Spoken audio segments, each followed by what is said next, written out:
എന്താണ് ശരിക്കും നമ്മുടെ ഇന്ത്യക്ക് സംഭവിച്ചത്? എന്തായിരിക്കും തോക്കാൻ കാരണം? ആൻഡ് എന്തുകൊണ്ടായിരിക്കും ഇത്രയും ബാഡ് പെർഫോമൻസ്? പ്രത്യേകിച്ച് നമുക്കൊരു 200 അല്ലെങ്കിൽ 300 വരെ അടിക്കാൻ പറ്റുന്ന ഒരു ബാറ്റിംഗ് നിരയാണ് ഉള്ളത്. അതിൽ വൈഭവ് സൂര്യവംശിയുടെ ബെഞ്ചിൽ തന്നെ ഇരിക്കുകയാണ്. സൂര്യവംശിനെ ഒന്ന് ട്രൈ അടിക്കായിരുന്നു ഏതെങ്കിലും ഒരു മാച്ചിൽ. വേറെ പ്ലേയേഴ്സിനെ മാറ്റിക്കൊണ്ടോ അല്ലെങ്കിൽ ജസ്റ്റ് അങ്ങോട്ടും ഇങ്ങോട്ടും ഷഫിൾ ചെയ്തോ എങ്ങനെയെങ്കിലും ഒരു മാച്ച് കളിപ്പിക്കായിരുന്നു എന്ന് തോന്നി. ഇപ്പം പ്രിൻസിനെ കൂട്ടിയപ്പോൾ കണ്ടില്ലേ 3 വിക്കറ്റ് കിട്ടിയത്. അതുപോലെ എന്തെങ്കിലും ഒരു മാറ്റം ഉണ്ടാവുമായിരുന്നു. പ്രസിദ്ധ് കൃഷ്ണ ഫസ്റ്റ് മാച്ചിൽ ഫ്ലോപ്പ് ആയിരുന്നു, അതുകൊണ്ടാണ് പ്രിൻസിനെ കൂട്ടിയത്. പ്രിൻസ് നന്നായിട്ട് ചെയ്തു.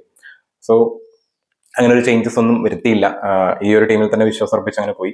ആൻഡ് ശരിക്ക് സൂര്യവംശിനെയും അതുപോലെ തിലകവർമ്മനെയും കൂട്ടും തന്നെയായിരുന്നു നല്ലത്. തിലകവർമ്മനെ കൂട്ടിയാൽ നല്ലൊരു തീരുമാനമാണ്. കാരണം ഓൾറെഡി സീരീസിൽ കളിച്ചവരാണ്. അപ്പൊ അവിടെ നന്നായിട്ട് പെർഫോം ചെയ്തിട്ടുണ്ട് തിലകവർമ്മ. ഓഡിയാണ്, ക്ഷമ നല്ലോണമുള്ള ഒരു മാച്ചാണ്. അപ്പൊ അവിടെ ക്ഷമിച്ചെന്നെ കളിച്ച് ആ ഒരു പുറത്ത് കളിക്കേണ്ടതും അല്ലെങ്കിൽ ഇവിടെ കളിക്കേണ്ടതൊക്കെ സാഹചര്യങ്ങളൊക്കെ ഒത്തിണങ്ങിയിട്ടാണ് ആൾ വന്നിട്ടുണ്ടായിരുന്നത്.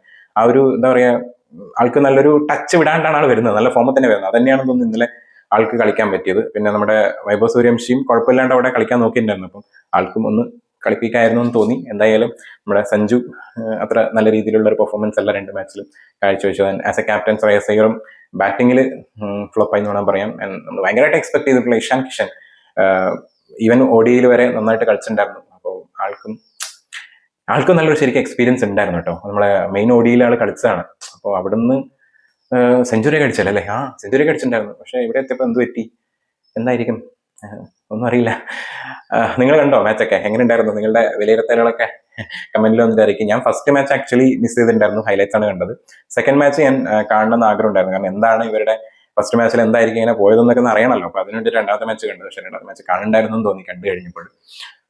എന്തായാലും നമ്മുടെ ടീം ഒരു കംബാക്ക് ഉണ്ടാവുമായിരിക്കും. കാരണം പുതിയ ടീമാണ്, പുതിയ എല്ലാം സെറ്റ് ചെയ്ത് വരികയാണ്. അപ്പോൾ അതിൻ്റെതായ മാറ്റങ്ങൾ ഉണ്ടാവുമായിരിക്കും. അടുത്ത സീരീസ് വരുന്ന സമയത്ത് നമുക്ക് പ്രതീക്ഷിക്കാം നല്ലൊരു റിസൾട്ടിന് വേണ്ടിയിട്ട്, അല്ലേ? അത്രേ ഉള്ളൂ. ബൈ.